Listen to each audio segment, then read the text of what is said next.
Hi, I'm Dr. Larry and today I want to talk to you about the fish oils. I know that many consumers are oftentimes confused because there are many fish oils on the market. I've been dealing with fish oils now for almost 25 years and helping select and decide which is the best kind of fish oil. When most people go in, they just see the general title fish oils, or it might also say on the bottle marine lipid. We're talking about the same thing. Now, one is it's very difficult sometimes to deal just with the label, so it's also important to select fish oils from a company that you know has the science and the testing behind the product. Give an example, if we look at the label, a lot of companies will be similar in terms of like EPA or DHEA content.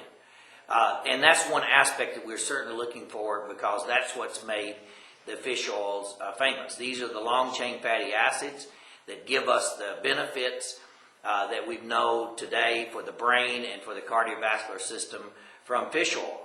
But the difference is, let's start first with the process of the fish. Many companies, when they have the companies that is actually doing the fishing, they will bring up all the fish that they catch. And you will have small fish, large fish, odd varieties, many different kinds of inferior fish. And those will all be just thrown in the batch and sold by the pound.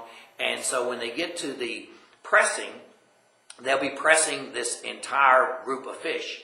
Usually, in these cases, maybe even the liver is not removed, so they press the whole fish. And the liver is an organ that also, as we know, takes out the heavy metals and the toxins and things from the body. So the same thing happens. So if you get one of these inferior qualities where they've just pressed all of the fish, then you may also be getting a lot of toxins, and you may be getting also very high vitamin A content, which will be in the liver, but even more important, the heavy metals. So one thing I always advocate is that the fish be selected, hand-selected is best, so that you get a superior raw material to start with. The best fish for the fish oils would be like deep cold water salmon or tuna or anchovies or sardines. And there are some other fish that have some DPA, EPA content, but not as much as most of these deep cold water fatty fish.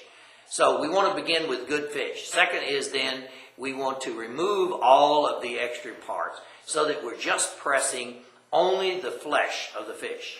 So we get the purest oils out of that. So that again may be difficult because you may not see that on the label. They may not even identify the source of the fish or where it come from. If possible, if you have the source of the fish or the country of the fish, this also helps. I believe that the best fish are from Norway, and so the oils from this area seem to be, when you look at them and compare them with other, seem to be the best in quality. Again, they're from very deep cold water, and then some companies also use fish off the coast of South America, which seem to be also very good. So first is the quality of the raw material you have. Second is then how they're processed.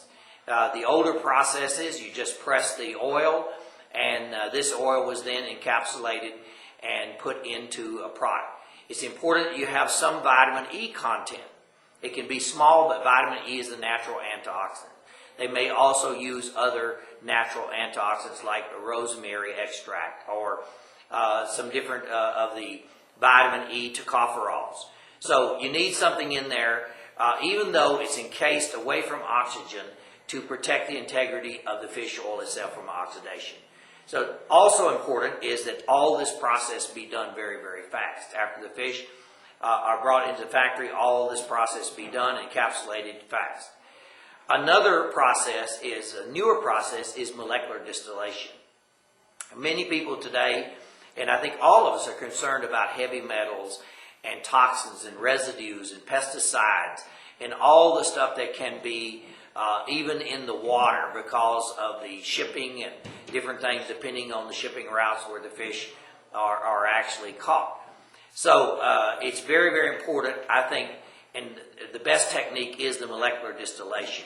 So here, if there happens to be any present, and most of the time, if you've done the right raw material, you're going to have very little of these toxins and metals present. But in case you have any left, then it can go through a process of molecular distillation, and we can eliminate those and really bring the purity to a pharmaceutical grade. And so I think today, because of this, it's best to look for a pharmaceutical grade fish oil, one that's pure, one that shows you, or the company has the testing available to show you that the oil has been tested, and also tested by an independent lab. Because some companies test their own, that test may or may not be as reliable. So if you have independent testing, that's very, very important. There are many, many chemicals, hundreds of chemicals that can be in the water and can be in the fish. So again, we want to stay away from shoreline fish, fish that are close to the shore or close to ports or close to docking facilities, anything like that, because there's going to be higher contamination levels and higher mercury levels. So these things we want to make sure that are much, much lower.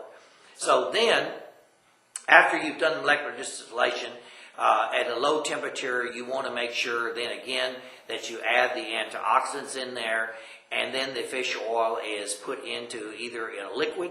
Some people prefer a liquid process. It's very, very good today because of molecular distillation, and we can use natural flavors like lemon, which is very complementary to the fish oil.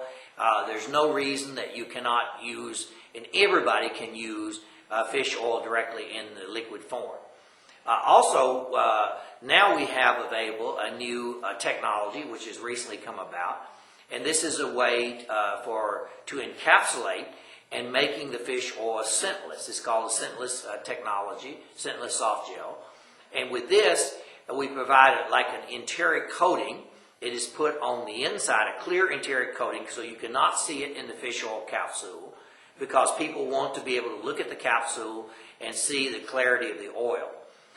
Some of the inferior ones, when you look at it, it gives the capsule more of an opaque appearance. I would say stay away from those because you cannot see the purity of the capsule.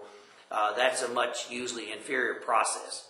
But if you keep this new clear enteric coating, then it allows you to take the fish oil. You'll have no taste. It will go through the stomach into the intestinal tract, and then in an alkaline environment it will open. It will eliminate the common complaints, which are repeating the fish oil taste or burping the fish oil. That will all be gone away. So if you use these criteria, I think it'll help you in selecting, and we encourage you very much to use a fish oil on a daily basis. Thank you very much.